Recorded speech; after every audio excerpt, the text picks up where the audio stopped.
Hello everyone, আসসালামু আলাইকুম। Welcome back to my channel. অবস্থা সবার, আশা করছি সবাই ভালো আছেন। আমি একটুও ভালো নেই, কারণ আমার ভিডিও আপনারা দেখেন না। কেন দেখেন না এটাই আমি জানি না।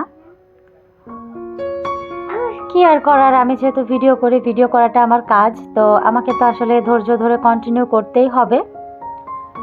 আজকে সকাল সকাল একটা ভিডিও নিয়ে আসলাম, তবে আজকের ভিডিওটা হচ্ছে একটা জোড়াতালি ভিডিও। মেয়েকে নতুন নতুন স্কুলে দিলাম, আর যাদের বাচ্চারা স্কুলে পড়ে এবং নতুন, তারা তো আসলে বোঝেন যে এটা কতটা চাপের। ওদের স্কুলে ডিসিপ্লিনটা খুব বেশি আকারে মেনটেন করা হয়, যার জন্য আরও বেশি ঝামেলা হয়ে যাচ্ছে। ওর সাথে সাথে আমাকেও অনেক ডিসিপ্লিন হচ্ছে মেনটেন করা লাগছে। যাই হোক, আজকে সকালবেলায় রুটি করছিলাম, সেখান থেকে একটু ভিডিও নিয়েছি।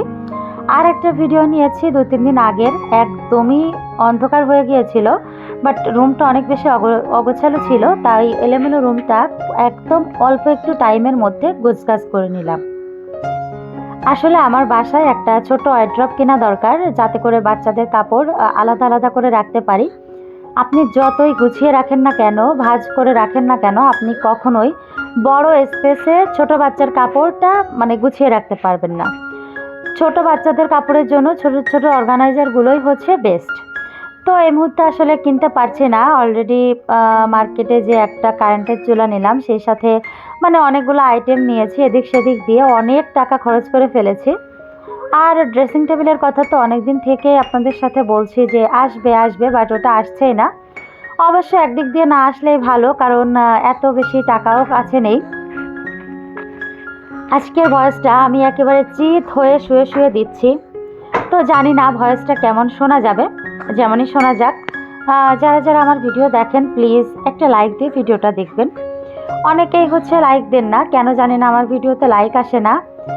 তো কি আর করা যাবে, আসলে হতাশা হই, আবার চিন্তা করি যে এই দুনিয়াতে যার যতটুকু দরকার সেটা আল্লাহ পাক তাকে দিয়েছেন। তারপরও কেন জানি না মাঝে মাঝে মনের মধ্যে খুব একটা আফসোস জাগে। আমার সব সময় একটা জিনিস চিন্তা হয় যে আমি নিজে কিছু একটা করি, নিজে কিছু একটা করা দরকার। কেন জানি না এই চিন্তাটা বারবার মনের মধ্যে আসে। ওই যে হাজব্যান্ড ইনকাম করে, বসে বসে খাবো, এটা আসলে আমার আমি কেন জানি না মানতেই পারি না।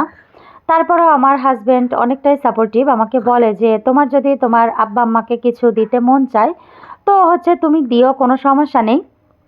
কিন্তু আমার কাছে খুব অবাক লাগে যে আমার হাজব্যান্ডের জিনিস আমি কিভাবে হচ্ছে মন চাইলেই এটা সেটা আমার আব্বা মাকে আমি দিতে পারি। হ্যাঁ, দেয়া যেত, যদি আমার হাজব্যান্ডের অনেক বেশি ইনকাম থাকতো তো সেই ক্ষেত্রে হচ্ছে দেয়া যেত। বাট যেহেতু আমাদের কি বলবো, ইনকামটা সীমিত নয় আবার খুব বেশিও নয়, এভারেজ, আমরা মধ্যবিত্ত ফ্যামিলি, আমাদের যতটুকু দরকার খেয়ে পরে ভালো আছে আলহামদুলিল্লাহ।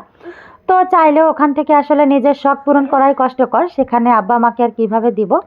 আর এই যে একটা কষ্ট, এটাই আমার মনের মধ্যে সব সময় বাসা বেঁধে থাকে। তবে আমার অবশ্য মন চায় যে আমি এইটা ওইটা হচ্ছে করি, তো এটা করি ওইটা করি, অনেক কিছু আবার করার উদ্যোগও নেই। বাট বাচ্চা ছোট, বাচ্চাদের মুখের দিকে তাকিয়ে বাচ্চাদের কথা চিন্তা করে আসলে আমার আর হয়ে ওঠে না। আর ভেবেছিলাম যে ইউটিউব থেকে কিছু একটা করতে পারবো, তবে অনেক দিন থেকে ইউটিউবে কষ্ট করেই যাচ্ছি, তবে এখান থেকে কোনো ফলাফল আমি পাচ্ছি না। কি আর করা যাবে, ধৈর্য ধরে কাজ কাম করি। তো বাসা থেকেও আসলে আসলে ভয়েস ওভার করতে খুবই প্রবলেম হয়, কেমন একটা লাগে, তাই না বলেন? আপনাদেরও কীরকম হয়? আমার তো এরকমই ফিল হয়, খুব একটা কেমন একটা লাগে, লজ্জা লজ্জা লাগে।